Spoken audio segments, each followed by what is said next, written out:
Halo, apa kabar? Saatnya Anda menyimak berita Sumut bersama saya, Tia Anissa.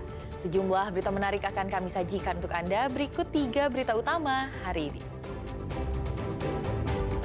Banyak gelondongan kayu bekas gergaji yang terbawa arus banjir tertimbun di kawasan Desa Aik Garuga, Tapanuli Selatan.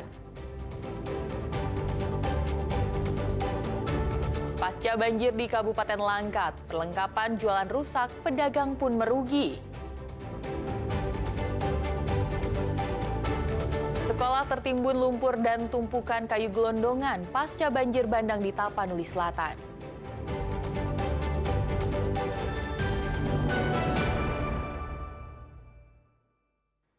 Kita ke informasi pertama. Banjir masih merendam ribuan rumah di 18 desa dan 1 kelurahan di Kecamatan Tanjung Pura, Kabupaten Langkat. Akibatnya sejumlah akses jalan di Kabupaten Langkat terputus. Kondisi ini membuat bantuan sulit tersalurkan.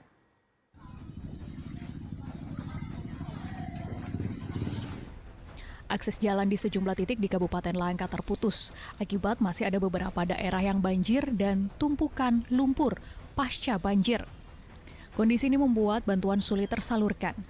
Terkait dengan penyaluran bantuan, pemerintah Kabupaten Langkat memfokuskan pada bantuan dalam bentuk sembako, makanan siap saji, dan berbagai obat-obatan. Titik lokasi fokus ke daerah-daerah pedalaman yang belum tersentuh bantuan. Pertama tentu akses jalan, di sana yang daerahnya masih terendam air, itu ada beberapa tempat yang memang kita agak kesulitan untuk mencapai di sana. Tapi kita melalui kepala desa, perangkat-perangkat pemerintahan yang ada di desa-desa maupun di dusun, itu kita minta jemput barang untuk bisa disampaikan kepada warga. Jalur sungai, semua cara kita tempuh untuk bisa sampai kepada warga kita.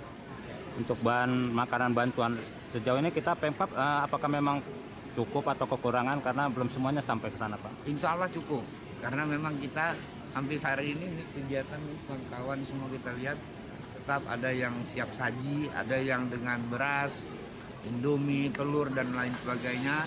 Alhamdulillah perhatian dari pemerintah pusat cukup besar dari Pak Presiden Prabowo, kita ucapkan terima kasih yang sampai kepada kami. Alhamdulillah masih cukup dan kita akan terus memberikan bantuan kepada masyarakat kita karena pasca banjir ini dampaknya juga cukup luar biasa.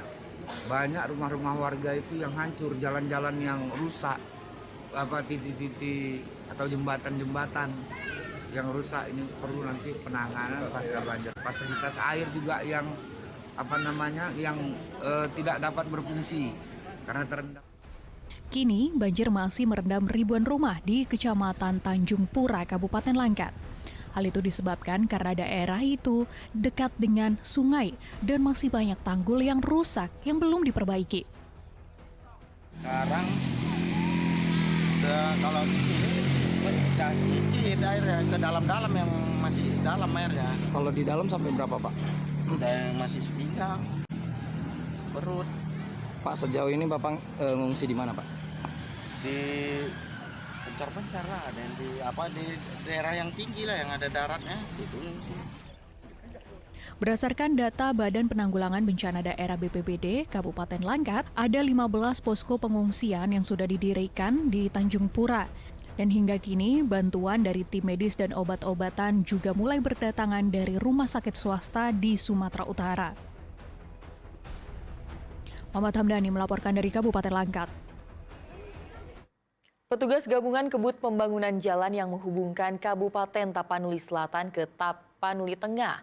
Hal ini dilakukan petugas guna bantuan dapat tersalur ke daerah Tapanuli Tengah yang sebelumnya sempat terputus.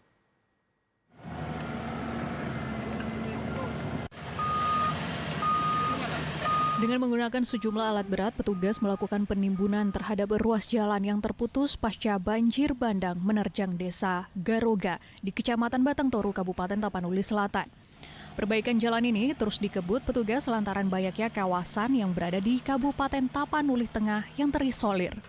Perbaikan ini nantinya diharapkan agar penyaluran bantuan sampai pada masyarakat. Sebelumnya, masyarakat Tapanuli Tengah terpaksa berjalan kaki hingga puluhan kilometer akibat tempat tinggal mereka terisolir. melintas kemari belum bisa karena pekerjaannya belum selesai.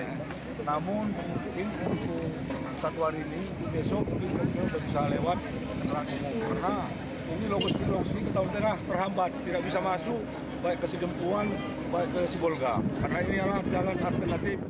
Tidak hanya perbaikan jalan, petugas gabungan juga turut membantu masyarakat membersihkan material banjir dan longsor dari dalam rumah warga.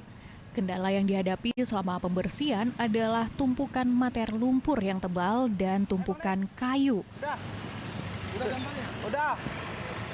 Rizky Ramadan melaporkan dari Tapanuli Selatan. Banyak gelondongan kayu bekas gergaji yang terbawa arus banjir tertimbun di kawasan Desa Aek Garoga, Kecamatan Batang Toru, Tapanuli Selatan. Menteri Lingkungan Hidup menegaskan gelondongan kayu ini akibat adanya aktivitas ilegal di hulu sungai. Tumpukan kayu-kayu batang pohon ini terkumpul menimbun di beberapa titik di Kecamatan Batang Toru, Tapanuli Selatan. Bentuk potongan kayu batang pohon yang tampak seperti hasil potongan disengaja itu membuat masyarakat yang menjadi korban meminta pemerintah untuk melakukan investigasi.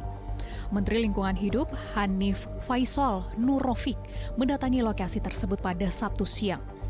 Hanif menyatakan telah menemukan banyak gelondongan kayu dengan bekas gergaji dan menegaskan adanya aktivitas ilegal yang dilakukan pihak yang tidak bertanggung jawab di hulu sungai Aek Garoga.